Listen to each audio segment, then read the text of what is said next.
We're here today for the workshop.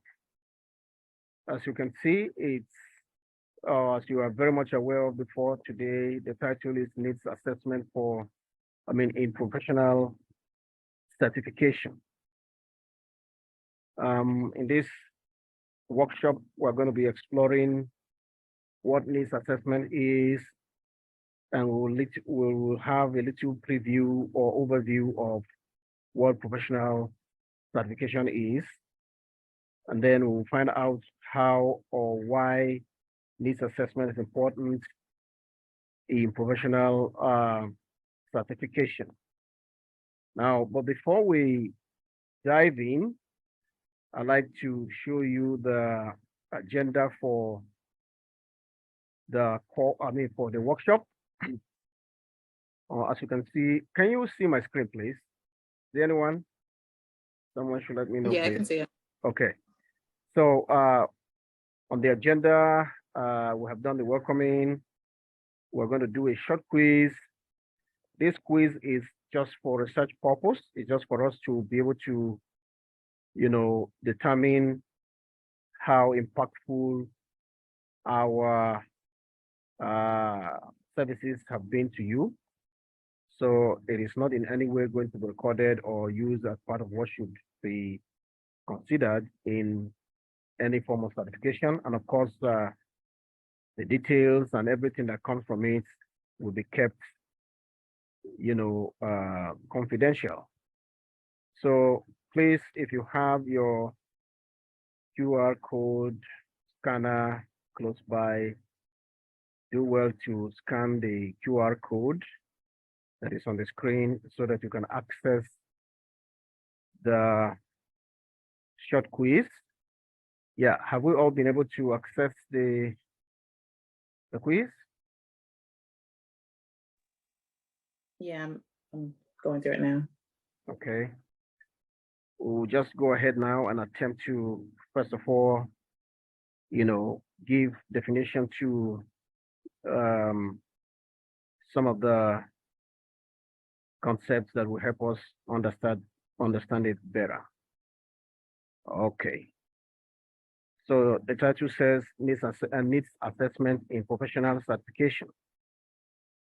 A professional certification is a process that is used to demonstrate competency, knowledge, skill, and ability in a particular field or industry. In a lot of fields and industries, apart from educational qualification or educational certification, people are expected to have some level of professional certification that shows that they are, having the necessary skills to perform what is expected of them in that particular industry. So in order to demonstrate that someone is competent or has the required level of knowledge or skill or both,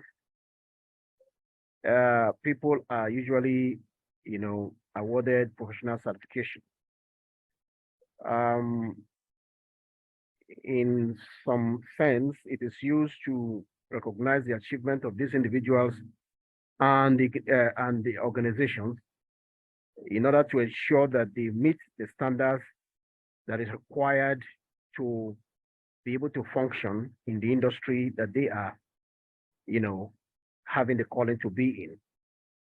Now, in order for any professional certification to be put in place, it is often necessary to carry out needs assessment. And needs assessment is the process of determining an organization's current needs in order to develop an appropriate professional certification program. As you know, in every field of human endeavor, we do not just get up one day from the bed and say, oh, this is what I'm going to do. We need to sit down and plan and analyze, and in some senses, carry out some form of assessment in order to be able to, come up with what is expected, what we intend to do in order for such a thing to be able to fulfill the need that it is meant to meet. So therefore, needs assessment is a process by which, we carry out an evaluation in order to understand better what the function, for instance, of a particular project is, and then see how we can make it work to the satisfaction of those who will be participating in it. There are different forms or different types or different kinds of needs assessment. I have listed out some of them, at least 9 of them. Organizational needs assessment, which is the type of assessment that is carried out to be able to have a clearer picture of the well-being of an organization and its ability to meet the needs of its stakeholders. This particular type of needs assessment, it looks at the organizational on the organization's current processes, systems, and structures, and then it evaluates how they are well able to meet the needs of the organization and its stakeholders. Then, of course, you have the community needs assessment. As probably as the name implies, it is that type of needs assessment that focuses on a particular community, whether be it a town, a city, a region, maybe a state, or probably even a country, with a view to look at the condition of the conditions in that particular community and evaluate how well they are meeting the needs of the people in that particular community.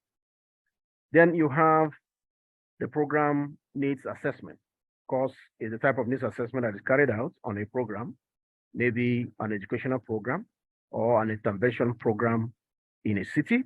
Let's say a program designed by the government to see how they can meet the needs of the underrepresented groups or the disadvantaged groups in the society.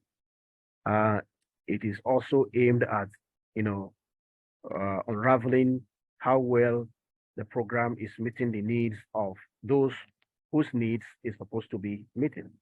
Individual needs assessment, that's the type of needs assessment that is focused on the needs of the individual. Then you have knowledge and skill assessment. This is the one of the skill assess. I mean, one of the needs assessment that are usually carried out for professional certification. For instance, we carry out knowledge and skill assessment in order to identify the knowledge and skills of an individual, where an individual is the focus, or of an entire organization, maybe even an association, to see if there are related, or let's say if those skills and knowledge that they possess are related to the task or the jobs that they perform. It is usually used to inform development of a training program or to identify gaps in knowledge and skills for a job that the knowledge and skills that are required for a successful job performance. Then you have job and task analysis. It is probable that some of us or most of us will have heard about job analysis or even task analysis. They are, these are types or forms of needs analysis or needs assessment that is used to identify tasks, duties, responsibilities associated with a particular type of job. Then again, we have competency-based needs assessment. This is the type of needs assessment that focuses on identifying the competencies, skills, and abilities that are necessary for a successful job performance.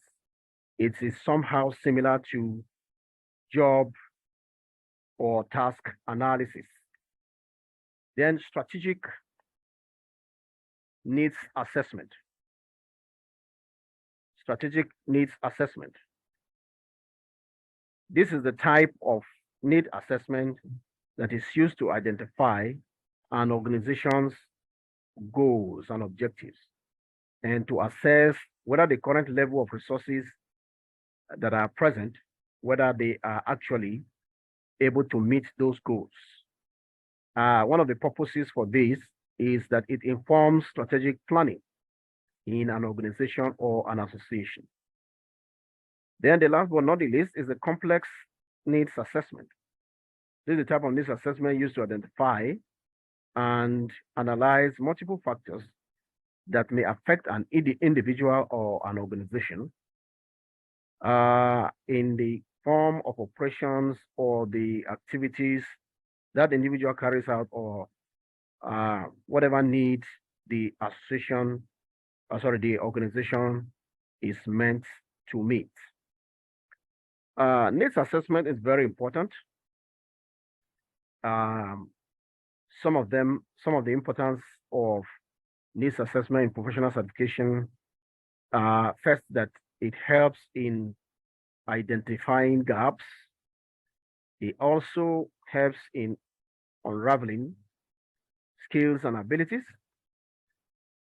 It is used to understand the requirements of the target audience. And it also helps in, it ensures equitability in a particular group. It ensures fairness and equitability. Are we following me so far? Yep. Okay. So next is that to perform needs assessment in any field or in any aspect of human endeavor, whether in professional certification or in anything for that matter, there are steps that are followed. The first being that we need to identify the stakeholders. This becomes important because you need to know who are the people who will benefit from the program that you are about to embark upon. So you need to identify the stakeholders. Then, and of course, these stakeholders include individuals, groups, associations, organizations that will be benefiting from the program that you are about to put up. Next is that you need to assess the needs of the stakeholders. When you are about to, let's say, float a professional certification, you need to know what is the interest or are the interests of the stakeholders, the people who will be benefiting from your professional certification. This involves that you should gather information about the stakeholders' requirements and expectations. You probably design a questionnaire or a form of interview that you make use of to elicit as much information regarding what you're about to do as possible from them. Then the next thing is you carry out you try to identify the competencies of the members of that particular group or the competencies these stakeholders already possess, so that you will not engage in an exercise that may not be too beneficial to the group. You assess what they already have, the type of skills they already have, and then see what new skills they are interested in that may attract them to your certification. And then this now inform how you will proceed. And to do this, as I mentioned earlier, maybe through interviews or, focus group discussions, uh, with all of this able to, expose to you the competencies they already have, and then from there you can deduce what next you will like to bring to the table. Then it is after you have fulfilled these 3 steps that you move over to the fourth and final step, which is now that you should proceed with developing your professional certification program.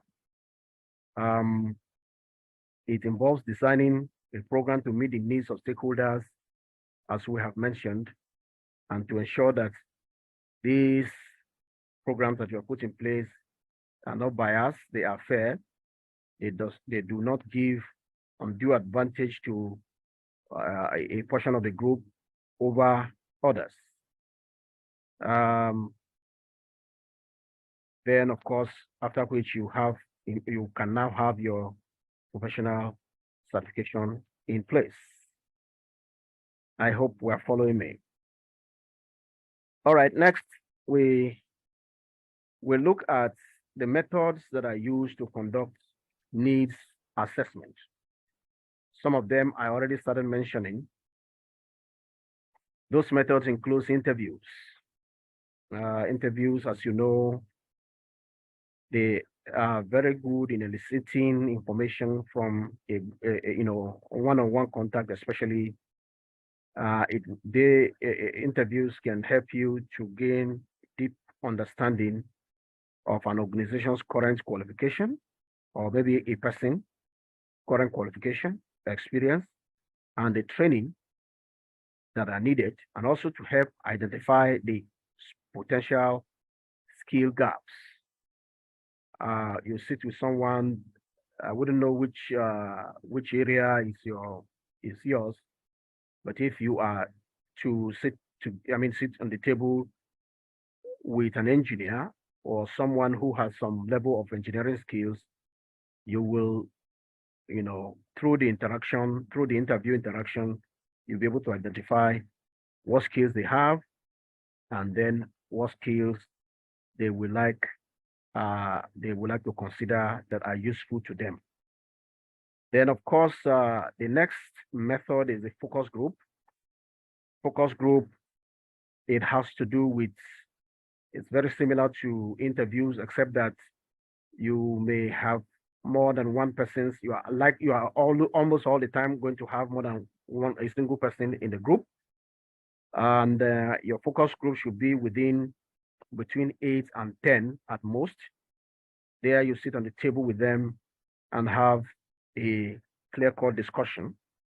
And then that will help you to come up with, the information that will drive your professional certification development.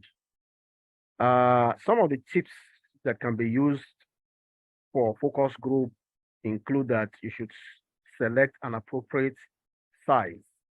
As I already started to mention, you should aim at most 8 members, 8 to 10 members of the group, because when your group becomes too large, it can introduce some level of bottlenecks or confusion or problems. And then you never can tell, you might not be able to capture some of the vital information that are supposed to be captured. Then after identifying, after selecting an appropriate size for your focus group, it is going to be, it is also nice that you develop an agenda. Just like you saw at the beginning of this session, we showed you the agenda that we have for this workshop. Have an agenda. This will save you time. This will ensure that you do not veer off track. And then in the course of your discussion with the focus group, from time to time, make sure that you look into your agenda and ensure that the issues you have captured in it, you are able to pick them up and follow through with them one after the other. Then, of course, after developing your agenda, the next important thing is that you should prepare your questions, in advance. Take a, a reasonable amount of time to decide what questions you will be asking your focus group. This will help you to ensure that you have treated as much as possible all the points that are important to the program you are developing. Next, you should also ensure that the venue or the location where you are meeting your focus group is a comfortable environment. It's a place that is devoid of unnecessary distractions, noise pollution, and things that are capable of taking away people's attention from the business of the day. Then, of course, you should try to ensure that you encourage the participants in the focus group to share their thoughts and experiences. The questions that you have jotted down before coming for the session become very important here, because it is with them that you like bog their mind a little bit to see what they will say, and then maybe when one person says something, it can encourage discussion. Then do not forget to allow your participants to ask questions when they feel like, and then also they should also provide feedback when it is possible. Do not also forget that it is very germane that you need to take notes, and you need to take them to, make sure that the notes you have taken are very, very detailed. One of the ways you can do that is to use a recording device, maybe an audio recording device or a video recording device. At this point, I would like to point out that it is always important to, notify your focus group ahead of time that you'll be taking notes, and then seek their permission to record either audio recording or a video recording, and then let them be aware that this is what you are planning on doing. And then, of course, keep the discussion or whatever information you have gathered from them confidential as much as it is possible. Then after the focus group meeting, follow up with the group to ensure that all the questions that you came to the meeting with are answered. Then, of course, after that, you will need to analyze your data and see what insights they provide for you. The third method of conducting needs assessment or a need assessment is the use of surveys.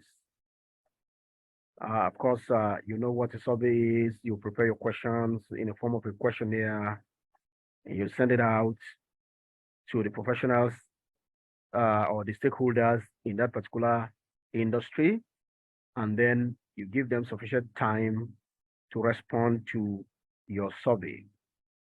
You make it as detailed as possible, but you should also be careful not to have too many questions, because as you know, people are usually busy.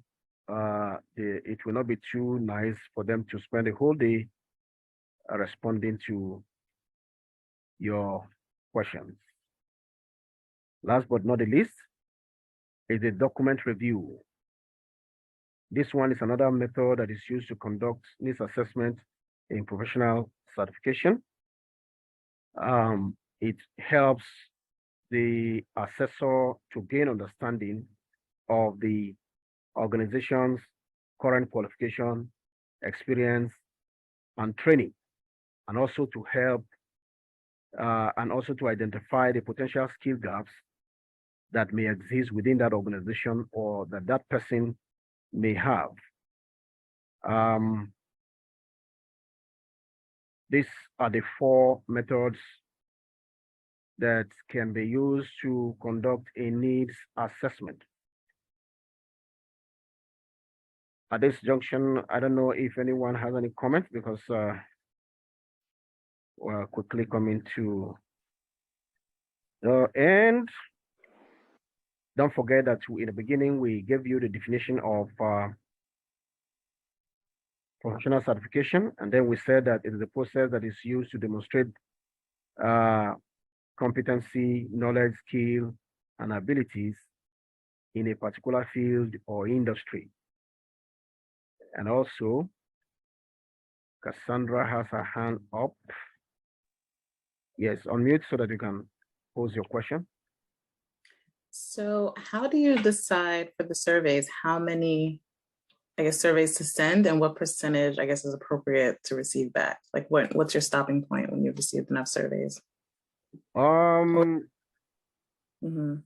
One of the things that is considered is if you will need to try to find out if you have information about the total number of people that may be in that particular group. Yeah. Okay. So usually 25% of the group is usually sufficient. Okay. Yeah. I don't know if that answers the question. Yeah, that's what I figured. Yeah, if you had the numbers to your total population, I'm like, how many? Because you're probably not gonna get a ton of surveys back. So I'm like, what's a good number? But thank you. Okay. All right. Any other thoughts?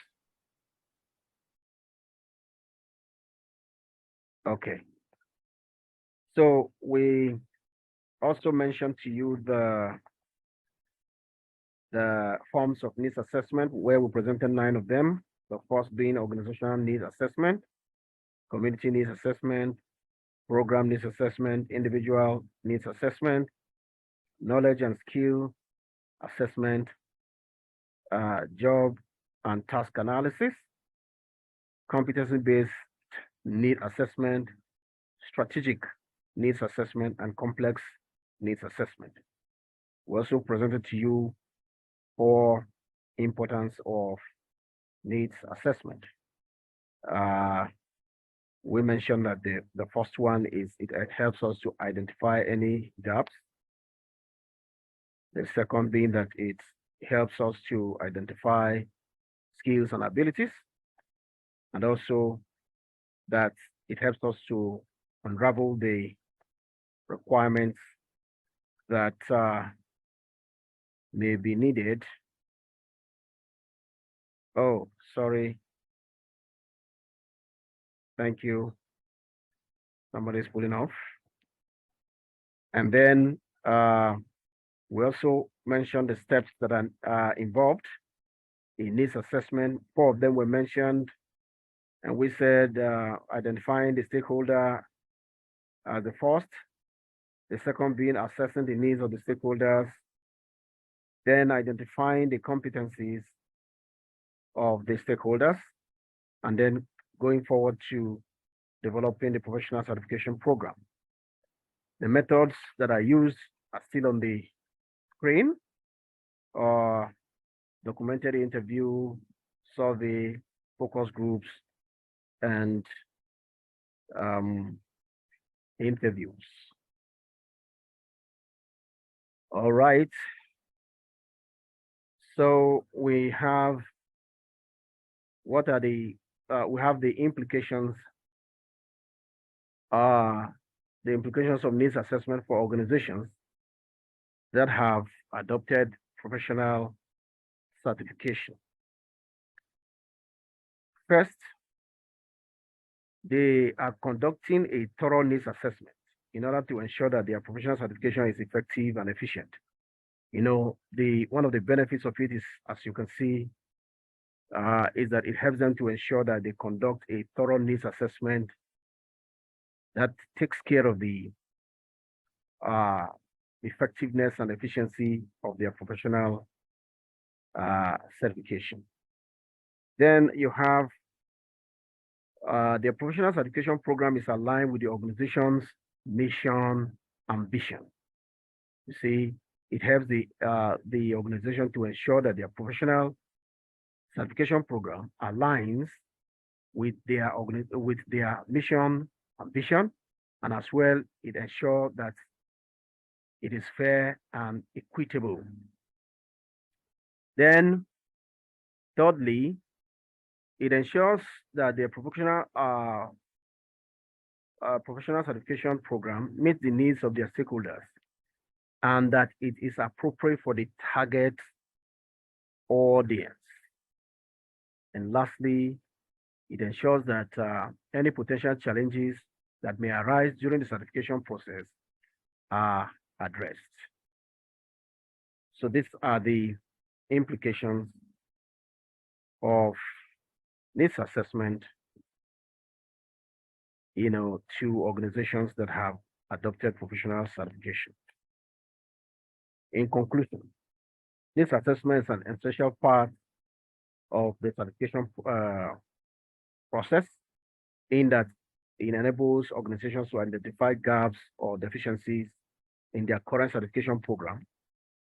And then it helps them to design a program that better meets the needs of their stakeholders. This assessment is important for organizations as the implications show that, among other things, it ensures that their certification program aligns with their mission and vision, and that it also gives room for fairness and equitability among the stakeholders. At this point, I want to thank you for listening. I don't know if we have any questions so that we can attempt to answer your questions. After then, we take the second and last quiz before we call it an afternoon. Thank you very much.